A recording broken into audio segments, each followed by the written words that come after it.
Hello everyone, and welcome to this DelfStack tutorial video. Today we will learn how to disable autocomplete in Safari on your iPhone.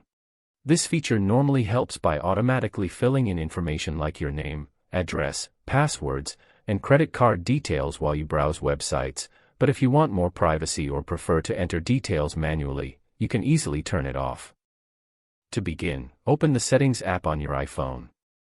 Once inside the settings, scroll down to the Apps option. From there, scroll through the list of apps until you find Safari, then tap on it to open the Safari settings. Inside the Safari settings menu, scroll down again until you see the Autofill option and tap on it.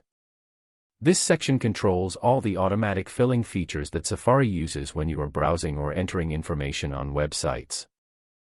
Before we continue, take a moment to subscribe to the channel for more quick and helpful tutorials like this.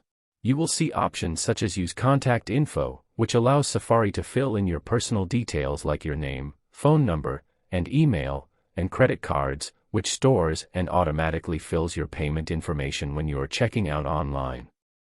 To disable autocomplete in Safari, simply turn both of these options off. Once you do that, Safari will stop automatically filling in your saved personal information on websites, giving you more manual control over what you enter. You can also go back anytime and re-enable these options if you decide you want the autofill feature back for convenience. That's it.